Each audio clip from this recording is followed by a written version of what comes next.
মালা, একটা ফুলের মালা আমাকেও একটু পরাও। আচ্ছা বলো, বিয়ে কবে করছো? বিয়ে? আর তোকে? আমার এতটাও খারাপ সময় আসেনি যে তোকে বিয়ে করতে হবে। কেন? তুই এতটাই খারাপ দেখতে যে তোর বাড়ির আয়না ভয় পেয়ে যায় তোকে দেখে। কিন্তু তোমার বাড়ির আয়না তোমার জন্য কবিতা বলে, এটা আমি খুব ভালো করে জানি। আরে তোর হাতে আবার কি হলো? আরে কিছু না, শত্রুর সাথে যুদ্ধ করতে গেলে এরকম চোট লেগেই থাকে মালা দেবী। নাটক করিস না, বল কি হয়েছে? ব্যাপারটা এই যে আমি হেঁটে হেঁটে যাচ্ছিলাম, হঠাৎ করে দেখলাম একটা বুড়ি মহিলা রাস্তা পেরোনোর জন্য এগোচ্ছিল। তখনই উল্টো দিক থেকে একটা মোটরসাইকেল খুব জোরে, খুব স্পিডে, 100 স্পিডে ওর দিকেই এগোচ্ছিল। যখনই মোটরসাইকেল ওই বুড়ি মহিলাকে ধাক্কা মারতে যাচ্ছিল, মাঝখানে পৌঁছে গেলাম আমি আর বাঁচিয়ে নিলাম ওকে। আচ্ছা, তুই এতটাই সাহসী? আমি কি কি ভালো পারি সে ব্যাপারে তো তুমি এখনো জানোই না। আচ্ছা বল, আর কি কি গুণ আছে তোর মধ্যে? আমার ভালো গুণগুলো হলো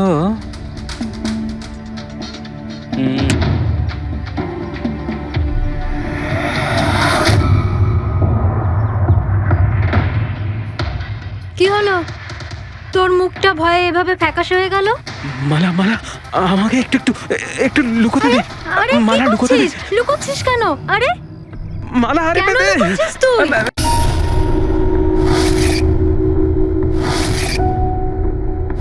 জ্ঞান স্যার, দেখুন আপনার পছন্দের ফুল আফ্রিকান ডেজি।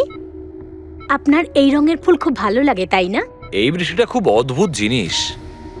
আগের বছর একদম হলো না, আর এবছর এত হলো যে কয়েক জায়গায় বন্যা চলে এলো।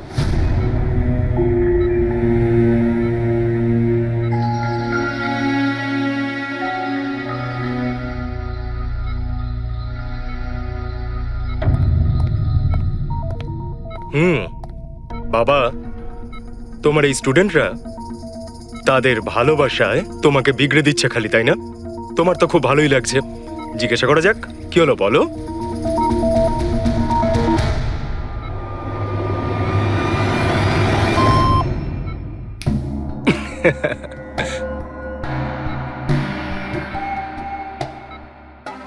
আরে এগুলো তো ময়লা কাপড়, তাই না? দিন, এটা আমাকে দিন। ভাই আমি আসছি।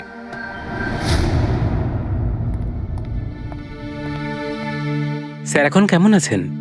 ভালোই আছে, আর আগের থেকে বেটার রয়েছে। আর সেটা শুধুমাত্র তোমাদের জন্যই সম্ভব হয়েছে। যদি তোমরা এখানে রোজ না আসতে, তাহলে হয়তো উনি সুস্থ হতে পারতেন না। আরে দাদা, এভাবে বলো না। স্যার তো আমাদের কাছে মা বাবার থেকেও বড়। একদম ঠিক। আর আমরা জীবনে যা কিছু শিখেছি সবকিছু স্যারের জন্যই হয়েছে। হ্যাঁ, এইভাবে তোমরা যদি আমাদের পাশে এসে না দাঁড়াতে, হয়তো আমরা দুজন এইভাবে বাবার দেখাশোনা করে উঠতে পারতাম না।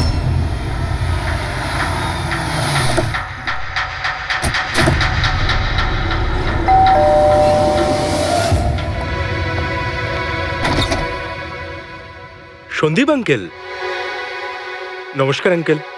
নমস্কার। ভালো আছো? তোমার বাবা কেমন? ভালো আছেন, খুব ভালো আছেন। বাহ, বেশ কথা। দেখো, ওর জন্য এটা এনেছিলাম।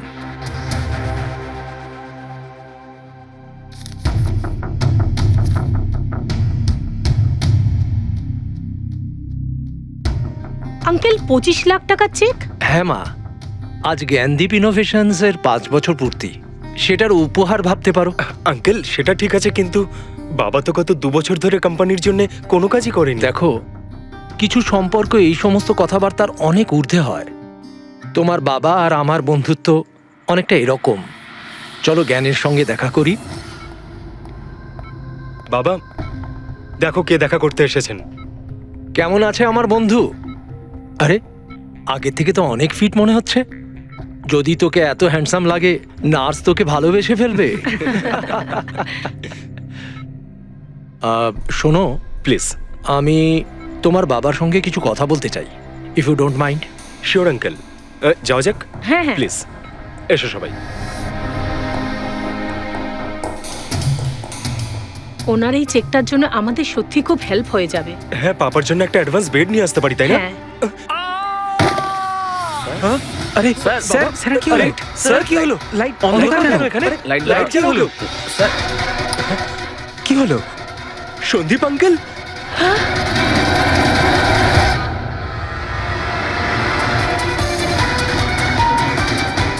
Think he is dead. Gyan sir, আপনি ঠিক আছেন তো? এই ছুরিটা ক্যান্সারের হাতে?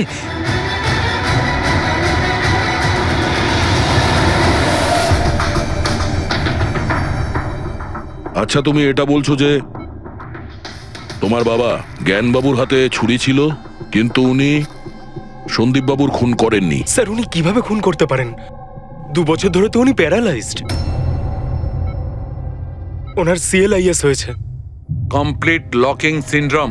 হ্যাঁ স্যার, এই পরিস্থিতিতে শরীরের কোনো অংশই কাজ করে না, এমনকি চোখের পাতা পর্যন্ত পড়ে না। ওনার প্যারালাইসিস হলো কি করে? স্যার 2 বছর আগে বাবার একটা অ্যাক্সিডেন্ট হয়েছিল। অদ্ভুত ব্যাপার, 2 বছর আগে ওনার অ্যাক্সিডেন্ট হয়েছিল, তখন থেকে উনি বিছানায়, তাহলে ওনার হাতে ছুরি এলো কি করে? স্যার এটা অসম্ভব। খুন জ্ঞান স্যার নয়, অন্য কেউ করেছেন। আরে কিন্তু ছুরি তো ওনার হাতেই ছিল। হয়তো খুনি এই কাজটা করেছে। তার মানে হলো এই রুমে জ্ঞানবাবু আর সন্দীপবাবু ছাড়া আরো কেউ ছিল? না স্যার, আমরা সবাই তো নিচেই ছিলাম। হ্যাঁ স্যার, আর ঘরে তো আর কেউ ছিল না স্যার। তার মানে তুমি এটা বলতে চাইছো যে এই খুন জ্ঞানবাবু করেছেন? না স্যার, আমি সেটা বলতে চাইনি। তুমি কি বলতে চাইছো? সন্দীপ তাহলে নিজেকেই ছুরি মেরেছে, আর মারা যাওয়ার আগে ছুরিটা ওনার হাতে ধরিয়ে দিয়ে যায়? হ্যাঁ, আবার এমন নয় তো যে জ্ঞানবাবুর কোনো শরীর খারাপই নয়, শুধু অ্যাক্টিং করছেন? স্যার আপনি এসব কি বলছেন? যেটা আপনি শুনলেন, যদি আপনার কোনো আপত্তি না থাকে আমরা আপনার বাবাকে আরেকবার চেক করতে চাই। করুন আপনি। আমরা কি মিথ্যা বলছি নাকি? দেখে নিচ্ছি।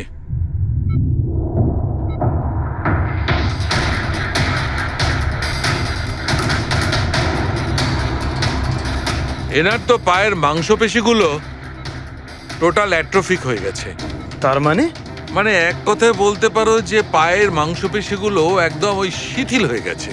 উনি যদি চানও তাহলে 1 ইঞ্চিও এই খাট থেকে নড়তে পারবেন না। স্যার এবার তো আপনাদের বিশ্বাস হয়েছে তাই না, যে আমার বাবা নাটক করছে না? এটা তো একদম শিওর যে ওই সময় তৃতীয় কেউ ছিল এখানে। আচ্ছা, এই উনি আবার জানালা দিয়ে আসেনি তো? পঙ্কজ, ফ্রেডি, তোমরা জানালার আশপাশটা ভালো করে চেক করে দেখো তো কোনো প্রমাণ পাওয়া যায় কিনা। স্যার অদ্ভুত ব্যাপার, প্রথমবার এইরকম হলো যে খুনির সাক্ষী এখানে রয়েছে কিন্তু সাক্ষ্য দিতে পারবেন না। সেটা পাওয়া যেতে পারে স্যার, সাক্ষ্য কি করে পাবো? এই মেশিনের সাহায্যে, যার নাম হলো BCI, ব্রেন কম্পিউটার ইন্টারফেস। এই মেশিনটা প্যারালাইজড পেশেন্টদের অনুভবগুলোকে বুঝতে সাহায্য করে। অদ্ভুত ব্যাপার, এটা কি সম্ভব? নিশ্চয়ই সম্ভব স্যার। স্যার এই মেশিনটা রক্তের অক্সিজেন ফ্লোকে বুঝে নিয়ে পেশেন্টের অনুভবগুলোকে ব্যক্ত করে দেয়। একটু ভালো করে এক্সপ্লেন করো দেখি। স্যার আমি বলছি, এই মেশিনটা মাথার ভিতরে রক্ত প্রবাহকে ডিটেক্ট করে, তারপর এটা ক্যালকুলেশন করে যে আলাদা আলাদা পরিস্থিতিতে আলাদা আলাদা প্রশ্ন করলে তার উত্তরে মস্তিষ্কের ভিতরে রক্ত প্রবাহ কেমন হচ্ছে। ও, আর এই রক্তের মাত্রা এইটা বলতে পারবে যে ওই সময় এই মানুষটা কি ভাবছিল, এর মনের মধ্যে কি চলছিল। Exactly. Good, very good. Freddie sir, এখান থেকে ওপরে যাওয়ার কোনো রাস্তা নেই। সে আমি জানি। এই পাইপটা দেখ, খুনি এই পাইপটা বেয়েই উপরে উঠেছিল, খুন করে এই পাইপটা ধরেই বেয়ে নিচে নেমে গেছিল। আর ওই ভাঙা টপটা দেখতে পাচ্ছিস, ওইটার উপরই পড়ে দৌড়ে পালিয়েছিল। চলুন স্যার, নিচে গিয়ে দেখি। চল। আমার বাবা অ্যাক্সিডেন্টের আগে এই টেকনিকটাকে আরো এগিয়ে নিয়ে যেতে চেয়েছিলেন। বাবা সবসময় এটা বিশ্বাস করতেন যে বিজ্ঞানের কাছে সব প্রশ্নের উত্তর রয়েছে, প্রয়োজন শুধু চোখ খুলে সমাধানটা খুঁজে বের করা। আপনার বাবা একদম ঠিক কথা বলতেন। হ্যাঁ স্যার, জ্ঞান স্যার চেয়েছিলেন যে বিজ্ঞানের জন্য তারা চোখে দেখতে পাক যারা দৃষ্টিহীন, যারা শুনতে পায় না তারা যেন শুনতে পায়। মানুষের উপকার করতে চেয়েছিলেন জ্ঞান স্যার। আর নিয়তির খেলা দেখুন, আজ ওনারই আবিষ্কার ওনাকে সাহায্য করছে, যেটা একদিন ওনার অনেক বড় স্বপ্ন ছিল। ঠিকই বলছেন স্যার, টপটা তো ভাঙা। আর এই দেখ, পায়ের এই ছাপগুলো দেখ, খুনি এই পথেই পালিয়েছিল। স্যার এখানে দেখুন, রক্ত স্যার। তার মানে পঙ্কজ, ঘরের ভেতর আরো কেউ ছিল যে সন্দীপ বাবুকে খুন করেছে। রক্তের এই স্যাম্পলটা নিয়ে ফরেন্সিক ল্যাবে যাওয়া যাক। আচ্ছা, এই জ্ঞানবাবু BCI এর সাহায্যে কি কথা বলতেন? যেরকম ওনার যখন খিদে পেত উনি সেটা বলতেন, যদি ওনার বেড প্যানের প্রয়োজন হতো সেটাও বলতেন, এমনকি বাবা ওটা দিয়ে দাবাও খেলতেন স্যার। কি দাবা খেলতেন? গ্রেট। হ্যাঁ স্যার, যেমন যেমন প্যাটার্ন এনার মনের মধ্যে তৈরি হতো সেই অনুযায়ী অক্ষরের পেছনে লাইটগুলো জ্বলে উঠতো, আর আমরা অক্ষরগুলোকে মিলিয়ে বুঝে যেতাম যে ইনি কি বলতে চাইছেন। তাহলে তো উনি বলতে পারবেন যে খুনি কে? হ্যাঁ স্যার, নিশ্চয়ই। স্যার, বাবাকে একবার জিজ্ঞেস করা উচিত। অবশ্যই করব। আগে তো আমরা ভালো করে তদন্ত করে নিই।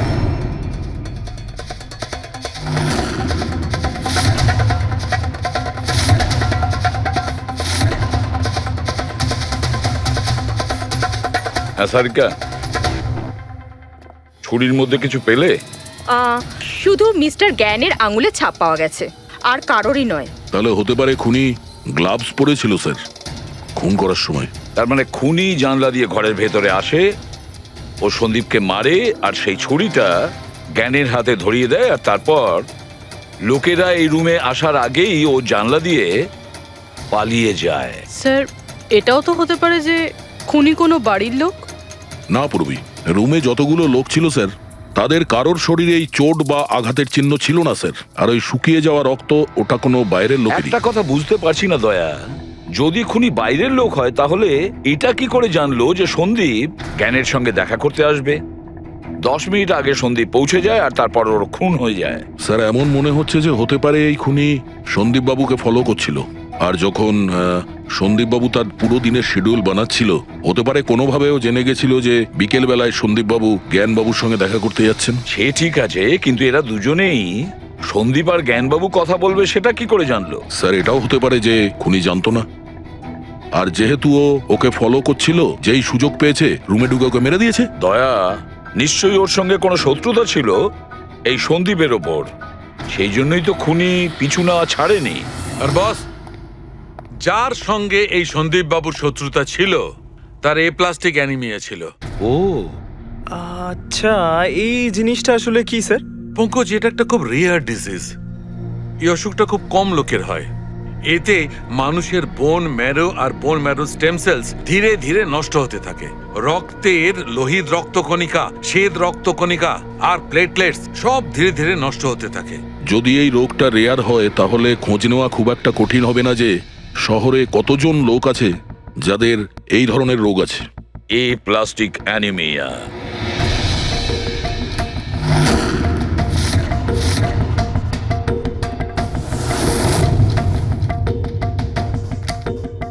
হ্যাঁ দা, কিছু পেলে? হ্যাঁ স্যার, এই শহরে সব মিলিয়ে 45 জন লোক আছে যারা এই রেয়ার অসুখে ভুগছে স্যার। তাদের মধ্যে 16 জন তো দেশেই নেই। তার মানে বাকি রইল 29। তাদের মধ্যে 14 জন এমন লোক আছে যারা বয়স্ক, মানে উঁচু ব্যালকনি থেকে লাফাতে পারবে না। বাকি রইল 15। তাদের মধ্যে 7 জন বাচ্চা আছে যাদের বয়স 12 বছরের কম। তাহলে বাঁচলো 8 জন। হ্যাঁ স্যার, আর 8 জনের মধ্যে তো 4 জন এমন আছে স্যার যারা অনেক বেশি মোটা স্যার। এই দেখুন, ও এরা না ওই ব্যালকনিতে উঠতে পারে না লাফাতে পারে, অসম্ভব স্যার। তার মানে দয়া, আমাদের কাছে সাসপেক্ট 4 জন সাসপেক্ট। হ্যাঁ স্যার। নাম কি তাদের? স্যার, লীলা, রমেশ, সুনীল আর হেমন্ত। নীলা, রমেশ, সুনীল আর হেমন্ত।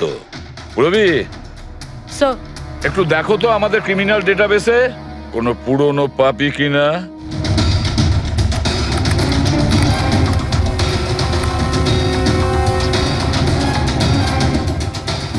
পেয়ে গেছি, রমেশ। চুরি, ছিনতাই, তাছাড়া লোকেদের মেরেওছে।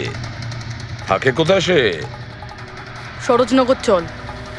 নিয়ে এসে একে।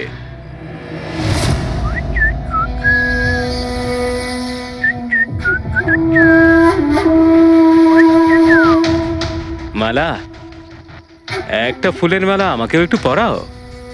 আচ্ছা বলো, বিয়ে কবে করছো? বিয়ে? আর তোকে? আমার এতটাও খারাপ সময় আসেনি যে তোকে বিয়ে করতে হবে। কেন? তুই এতটাই খারাপ দেখতে যে তোর বাড়ির আয়না ভয় পেয়ে যায় তোকে দেখে। কিন্তু তোমার বাড়ির আয়না তোমার জন্য কবিতা বলে, এটা আমি খুব ভালো করে জানি। আরে, তোর হাতে আবার কি হলো? আরে কিছু না, শত্রুর সাথে যুদ্ধ করতে গেলে এরকম চোট লেগেই থাকে মালা দেবী। নাটক করিস না, বল কি হয়েছে? ব্যাপারটা এই যে আমি হেঁটে হেঁটে যাচ্ছিলাম, হঠাৎ করে দেখলাম একটা বুড়ি মহিলা রাস্তা পেরোনোর জন্য এগোচ্ছিল। তখনই উল্টো দিক থেকে একটা মোটরসাইকেল খুব জোরে খুব স্পিডে 100 স্পিডে ওর দিকেই এগোচ্ছিল। যখনই মোটরসাইকেল ওই বুড়ি মহিলাকে ধাক্কা মারতে যাচ্ছিল, মাঝখানে পৌঁছে গেলাম আমি আর বাঁচিয়ে নিলাম ওকে। আচ্ছা, তুই এতটাই সাহসী? আমি কি কি ভালো পারি সে ব্যাপারে তো তুমি এখনো জানোই না। আচ্ছা বল, আর কি কি গুণ আছে তোর মধ্যে? আমার ভালো গুণগুলো হলো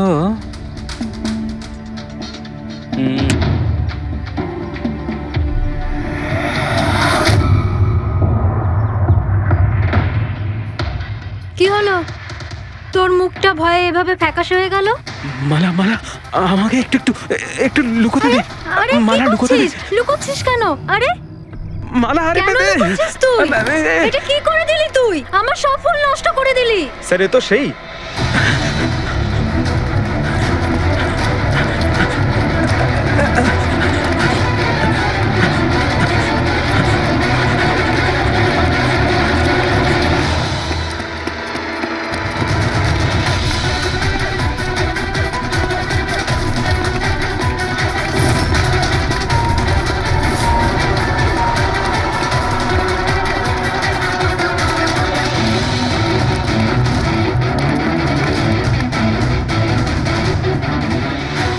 পালিয়ে গেছে মনে হয় স্যার। যাবেটা কোথায়?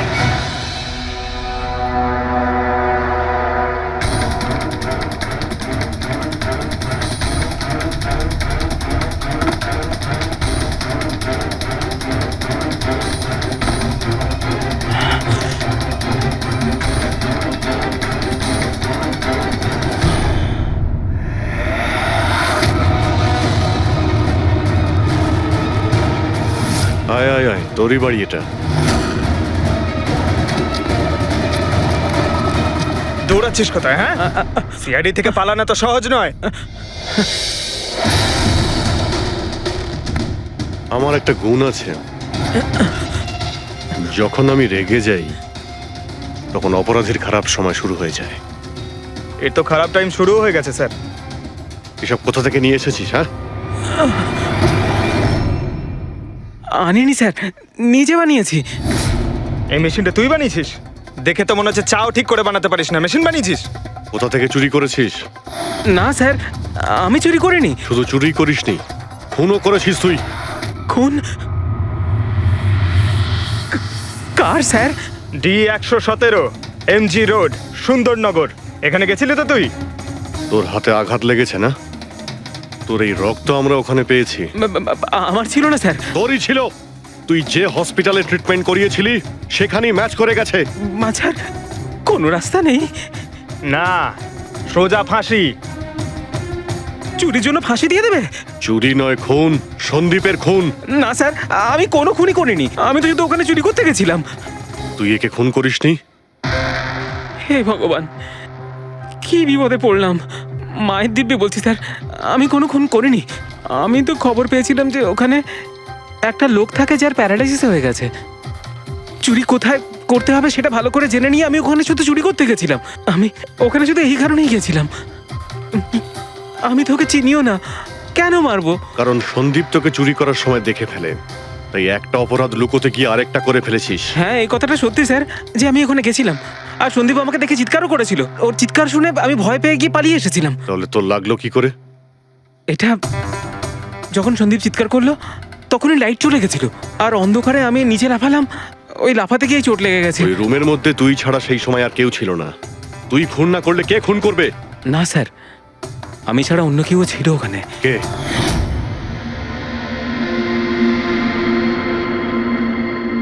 কে?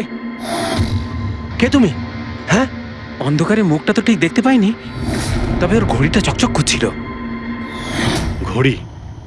সন্দীপ তো কোনো ঘড়ি পড়েছিল না। স্যারও মিথ্যে বলছে। কোনো মানুষ ছিল না, কোনো ঘড়ি ছিল না। কেউ ছিল কি ছিল না তার উত্তর তো ওই দিতে পারবে। জ্ঞান, উনি আজ কেমন আছেন? স্যার আগের থেকে বেটার, কিন্তু আজকে কিছু জিজ্ঞাসা করতে চান ওনাকে? শুরু করি। শিওর স্যার, কিন্তু আপনারা যা জিজ্ঞেস করতে চান একটু স্লোলি জিজ্ঞাসা করবেন স্যার, যাতে উনি আপনাদের এক একটা শব্দ বুঝতে পারেন স্যার। হ্যাঁ, জ্ঞানবাবু, এ রমেশ, এ একজন চোর।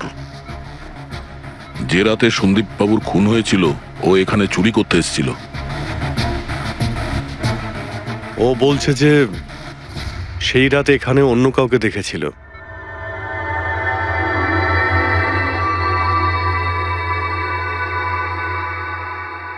রমেশ, ওই রাত্রে তুমি যেখানে দাঁড়িয়েছিলে সেখানে গিয়ে দাঁড়িয়েও।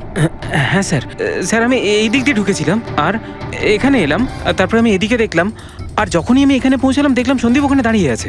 আমি ভয় পেয়ে পেছন দিকে ঘুরলাম আর তখনই কারেন্ট চলে গেল। এখানে দাঁড়িয়েছিলে মানে উনি নিশ্চয়ই তোমাকে দেখেছেন। আচ্ছা, ও কি এখানে ছিল?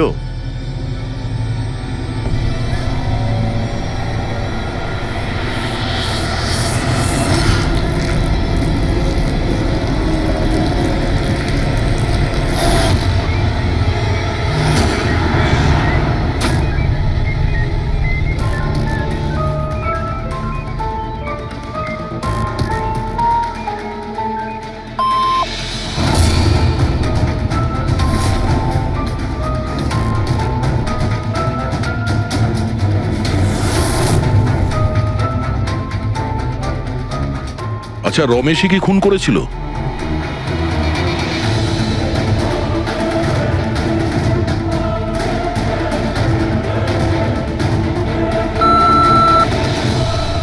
নো নো স্যার, নো মানে না স্যার, আমি বলেছিলাম না আমি মারিনি স্যার।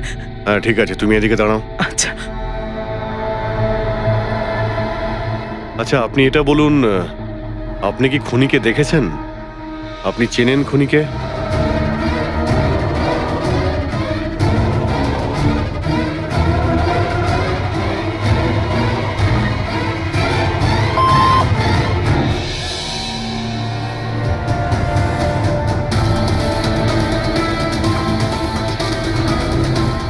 আচ্ছা, খুনি এই মুহূর্তে এই রুমে আছে?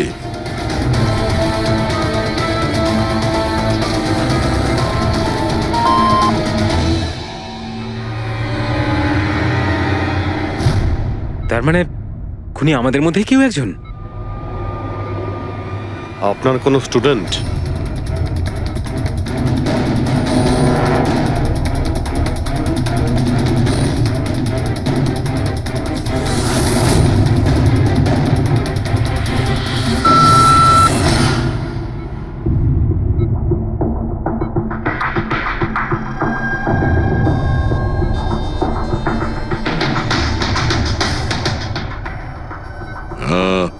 নার্স কিংবা ওয়ার্ড বয়?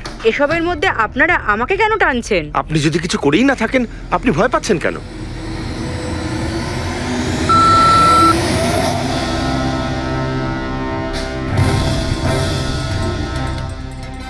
জ্ঞানবাবু, তাহলে শুধুমাত্র তো আপনার ফ্যামিলির লোকেরা আছে।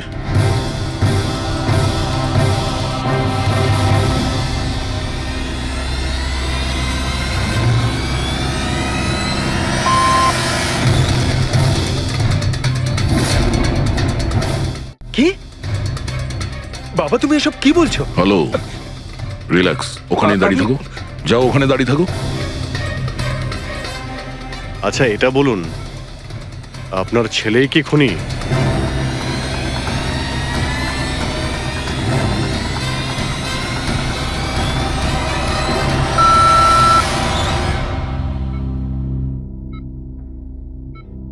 এখন তো শুধু আমিই আছি, কিন্তু আমি এই খুন করিনি।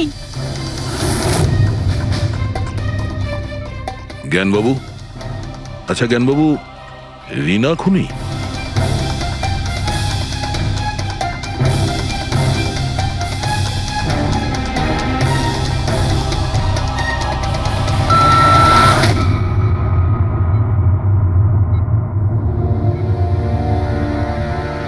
আপনি আমাদের বললেন যে আপনার পরিবারেরই কেউ খুনি, তাহলে সে কে?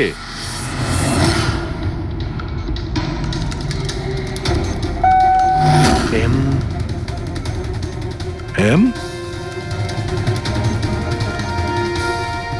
আপনাদের মধ্যে কার নাম এম থেকে শুরু হয়? M.E. মি, মানে উনি? জ্ঞানবাবু, আপনি বলছেন যে খুন আপনি করেছেন?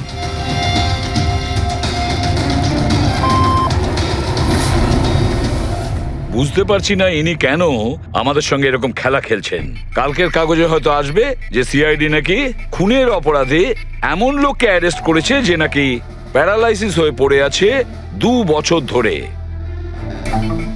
খুনি নিশ্চয়ই জ্ঞানবাবুর আশেপাশের কেউ। উনি ওকে বাঁচানোর চেষ্টা করছেন, জানি না কেন।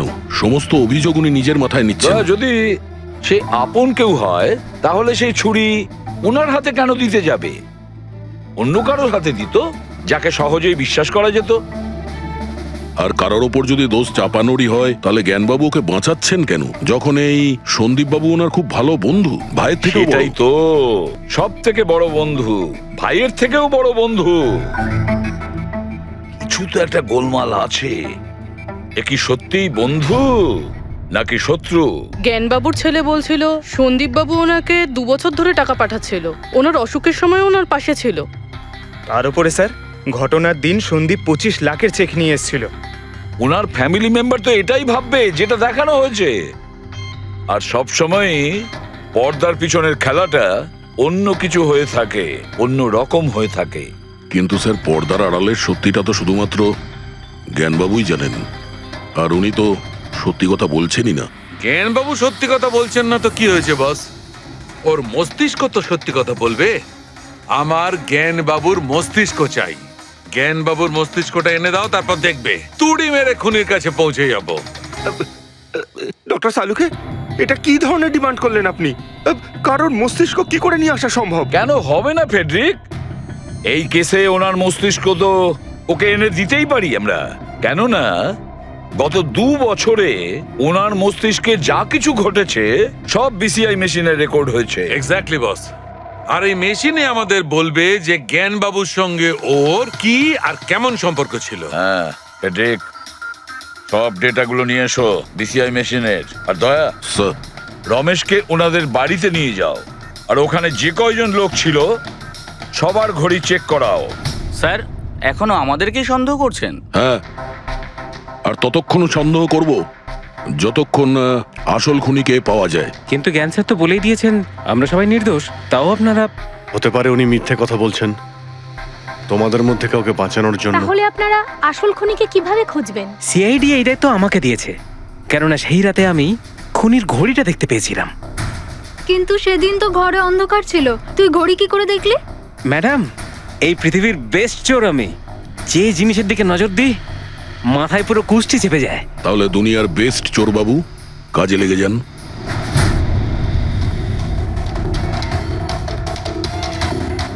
সস্তা, টেকসই, সুন্দর। 11,000 টাকা। না, এ নয়।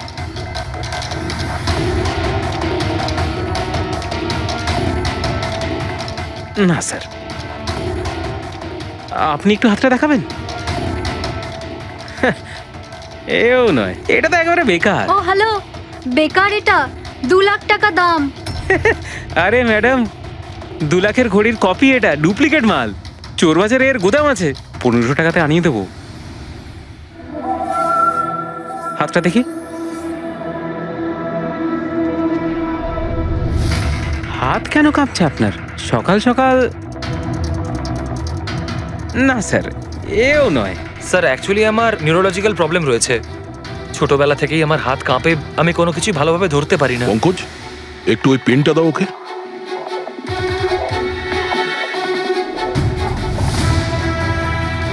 ঠিক করে ধরবেন আপনি। এ তো পেনটাও ধরতে পারছে না। স্যার, অ্যাকচুয়ালি জ্ঞান স্যার আমার এই প্রবলেমটাই সলভ করতে চেয়েছিলেন। উনি এর সাথে রিলেটেড রিসার্চও করছিলেন, কিন্তু হয়তো ভাগ্যের সম্মতি ছিল না এতে। আর জ্ঞান স্যারের গাড়ির অ্যাক্সিডেন্ট হয়ে গেল। ভরসা রাখো, এর কোনো না কোনো চিকিৎসা তো হয়েই যাবে। তুমি দেখো বাকিদের ঘড়িগুলো। না স্যার, এদের মধ্যে কারোর ঘড়িই নয়। কারোর কাছেই নেই? হতে পারে খুনির কাছে একের থেকে বেশি ঘড়ি আছে। ওই দিন ও যে ঘড়িটা পড়েছিল আজ ওটা পড়েনি। হায় ভগবান, আপনি এখনো সন্দেহ করছেন? পঙ্কজ, এই রমেশকে নিয়ে যাও। পৃথিবীতে যত ঘড়ি আছে, যত মডেলের রয়েছে, সবগুলো দেখাও ওকে। স্যার, যত ঘড়ি আছে, যত মডেল আছে, সব। তবেই তো জানা যাবে খুনি কোন মডেলের ঘড়ি পড়েছিল। এক মিনিট একটু এদিকে আয়।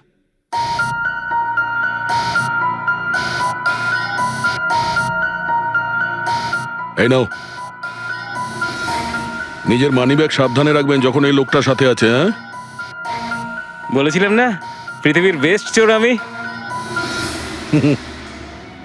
আর দীপিকার ইয়াররিং আমার ইয়াররিংস? বার কর। স্যার, আপনি এটাও দেখে ফেলেছেন? সিআইডি থেকে কিছু লুকোনো যায় না। হ্যাঁ, যা। আয় বেস্ট চোর, এদিকে আয়। আপনারা এটা বলুন যে এই জ্ঞানবাবু আর সন্দীপের মধ্যে কোনো কি প্রবলেম চলছিল? স্যার, খুব ভালো সম্পর্ক ছিল। তাহলে জ্ঞানবাবু সন্দীপবাবুর খুনের অভিযোগ নিজের মাথায় নিলেন কেন? ওনাদের দুজনের ভেতরে কোনো টেনশন হয়েছিল?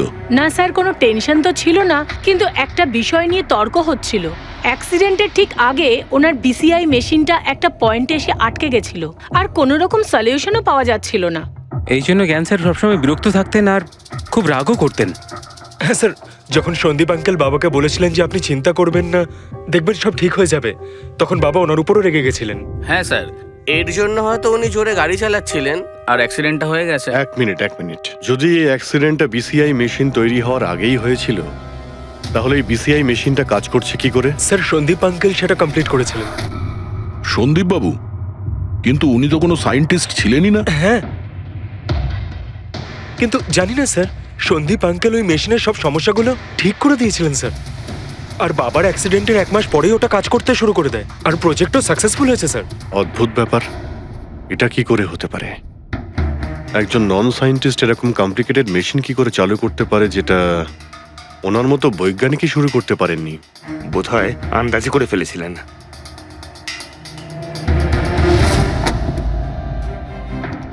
মাই গড, গত 2 বছরে এত ডেটা বেরিয়েছে ওনার একার? হ্যাঁ বস, আর এই পেপারগুলোর প্রত্যেকটা জায়গা খুঁটিয়ে খুঁটিয়ে ভালো করে দেখতে হবে যে সত্যিটা কি ছিল যেটা জ্ঞানবাবু আমাদের থেকে লুকোতে চাইছেন। এক একটা শব্দ, এক একটা অক্ষর জুড়ে তার প্যাটার্ন বানিয়ে দেখতে হবে। চলে এসো, সবাই মিলে কাজ করি। সবাই চলে এসো। ফ্রেডি,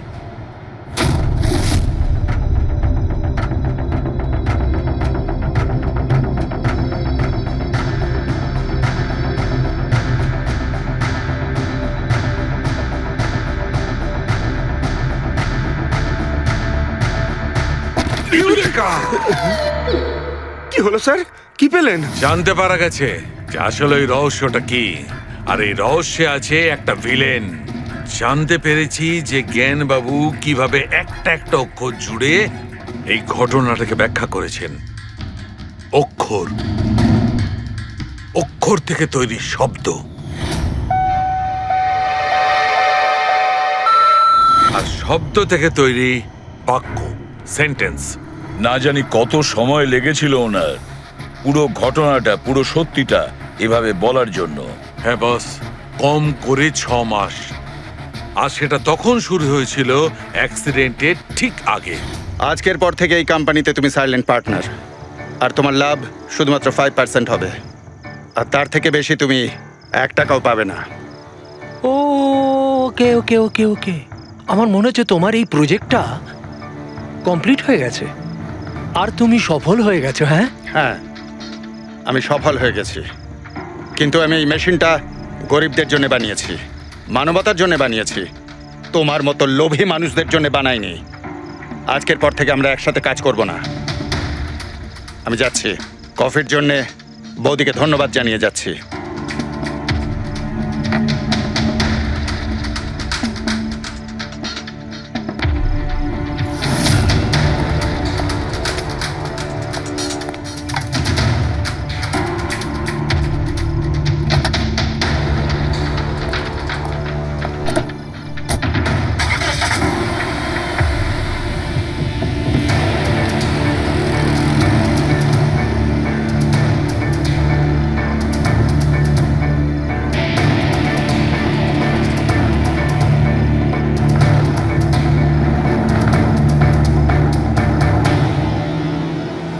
এ কি হলো? হঠাৎ করে গাড়ি ব্রেক ধরছে না কেন? ব্রেক শুয়ে কি হলো?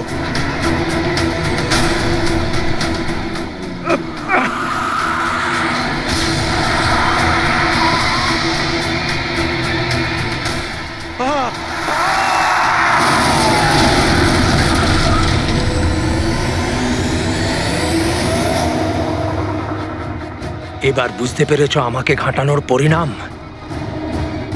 আমাকে তুমি 5% দিতে যাচ্ছিলে, তাই না?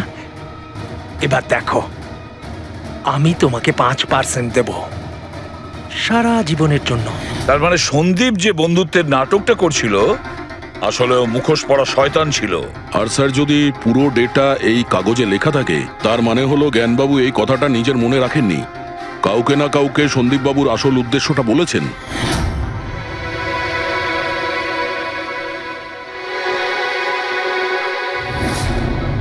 আর উনি এ ব্যাপারে যে বা যাকে সত্যিটা বলেছিলেন সেই হলো অপরাধী, সেই হলো সন্দীপের খুনি। কিন্তু স্যার, যদি খুনি জ্ঞানবাবুর হয়ে প্রতিশোধ নিতে চাইতো, তাহলে খুনি ছুরিটা জ্ঞানবাবুর হাতে কেন ধরালো? ওনাকে ফাঁসাতে চাইছিল? না পুরবি, আমার তো মনে হয় না। খুনি ওনাকে সান্ত্বনা দিতে চেয়েছিল, যে এটা বোঝাতে চেয়েছিল যে দেখুন, আমি আপনার হয়ে সন্দীপকে মেরে ফেলেছি, আপনার প্রতিশোধ আমি নিলাম। আর তাকে বাঁচানোর জন্য জ্ঞানবাবু পুরো অভিযোগ নিজের উপর নিয়ে নিয়েছেন। দয়া, খুনির কাছে পৌঁছানোর একটাই রাস্তা আছে, সেই ঘড়িটা, রিস্ট ওয়াচ, যেটা রমেশ দেখেছিল।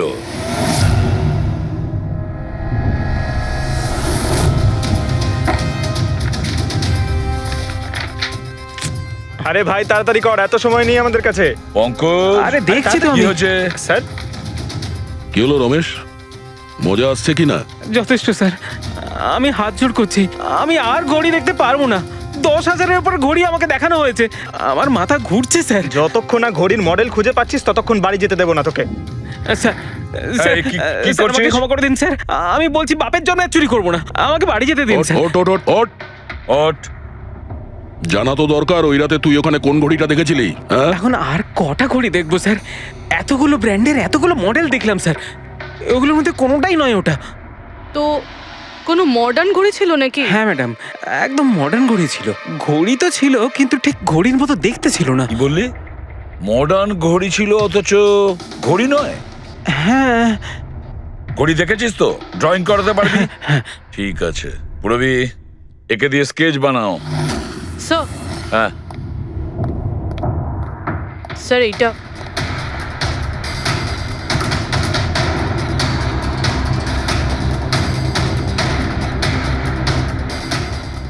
মাই গড, কি হলো? 1 মিনিট বস, একদম জ্যাকপট লেগে গেছে। রমেশ, এদিকে এসো। আগে মন দিয়ে দেখো, এই ঘড়িটাই ছিল। এটাই ছিল, একদম এটাই ছিল স্যার। এটা কিরকম ঘড়ি স্যার? চুরি করলে কত পয়সা পাবো? পয়সা নয়, টাকা পাবে, লাখ লাখ টাকা। এত দামি ঘড়ি এটা? ঘড়ি নয়, এটা স্যাটলা বলে একে, স্যাটলা। স্যাটলা? এবার খুনি কে সেটাও আমি বলতে পারি। কে এই খুনি? সে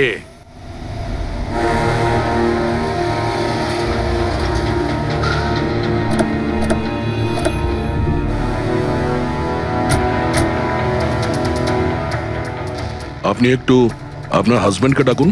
কিন্তু আপনারা কারা? আপনি ডাকুন না ওনাকে, উনি চেনেন আমাদের। সোনু, সোনু একটু বাইরে এসো, কারা দেখা করতে এসেছে?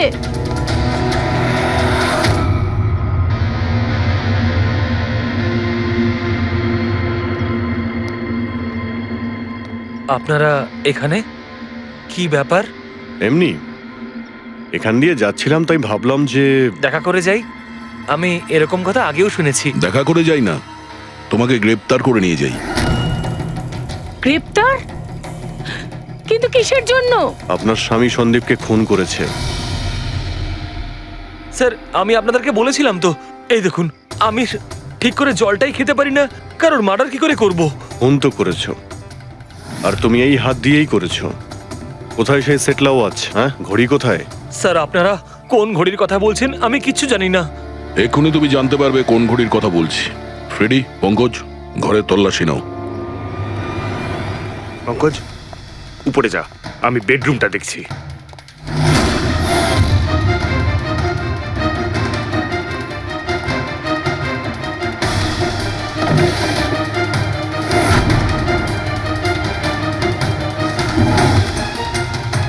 কিচ্ছু নেই।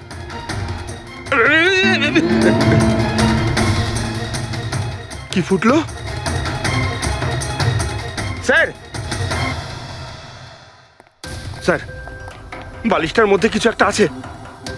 বালিশের ভেতরে?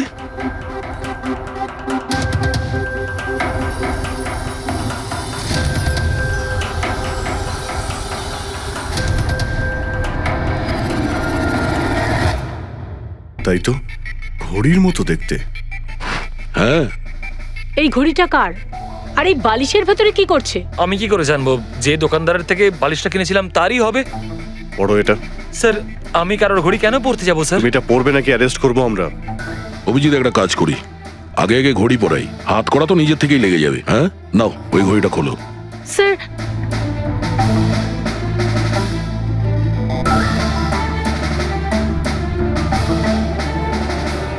আরে বাহ, দেখো এর হাত কাঁপা বন্ধ হয়ে গেছে। হ্যাঁ স্যার, তো চমৎকার হয়ে গেল, এর হাত কাঁপা থেমে গেল। এটা কোনো চমৎকার নয়, এটা সায়েন্স। এবার দেখো এই ঘড়িটা পরার পরে সোনু কত সহজে খুন করতে পারে।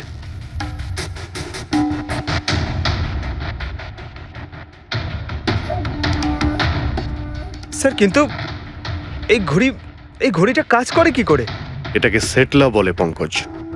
মোশন সেন্সর আর আর্টিফিশিয়াল ইন্টেলিজেন্স টেকনিক দিয়ে বানানো হয় এই ঘড়ি, কারণ ওর মতো যাদের এই রোগ আছে তাদের জন্য, মানে যাদের হাত কাঁপে। শুধু একটাই উদ্দেশ্য ছিল আমার, প্রতিশোধ আর প্রতিশোধ।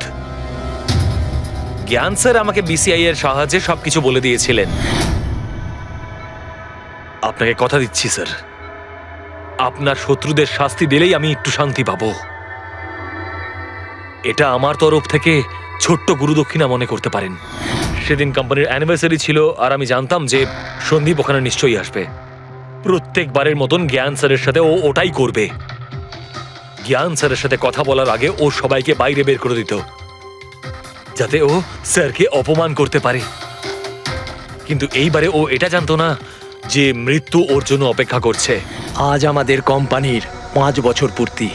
যখন বাড়ির প্রত্যেকে রুমের বাইরে এক এক করে চলে গেল, তখন ওদের খেয়াল ছিল না যে আমি ওদের সাথে নেই। দেখো আমি কেমন বন্ধু। A promise is a promise my friend, and you know as I কে কে তুমি? হ্যাঁ, আর তারপরে আমি কারেন্ট অফ করে দিই আর জ্ঞান স্যারের সামনে আমি ওকে মেরে ফেলি। আর তারপরে আমি ফিঙ্গারপ্রিন্ট মুছে ফেলে জ্ঞান স্যারের হাতে ছুরিটা ধরিয়ে দিই। আর বাকিরা সবকিছু জানার আগেই আমি সবার মধ্যে দাঁড়িয়ে পড়ি। তুমি প্ল্যানটা তো ভালোই করেছিলে, কিন্তু কপালটাই খারাপ। রমেশ ওখানে আসে চুরি করতে, আর ও তোমার এই ঘড়ি দেখে নিয়েছিল। এমনিতেও স্যার কিছুই লুকিয়ে রাখা যায় না। রমেশ না এলেও আজ নয় কাল আমাকে আপনারা ধরেই ফেলতেন। তুমি যখন সবকিছুই বোঝো তাহলে এরকম অপরাধ কেন করলে? জ্ঞান স্যারের ঋণ শোধ করতে। এটা শুধু ঘড়ি নয়, আমার মতো মানুষের কাছে এটা নতুন জীবন, যে জীবনটা জ্ঞান স্যার উপহার দিয়েছিলেন। উনি আমাকে বিশ্বাস করিয়েছিলেন যে বিজ্ঞানের ক্ষেত্রে আমি এগিয়ে যেতে পারি। যেভাবে উনি তোমার সমস্যার সমাধান করেছিলেন, তুমিও সেরকম সমাজের ভালোর জন্য কোনো কাজ করতেই পারতে। কিন্তু তুমি আলোর দিকে যাওয়ার পরিবর্তে অন্ধকারের দিকে চলে গেলে।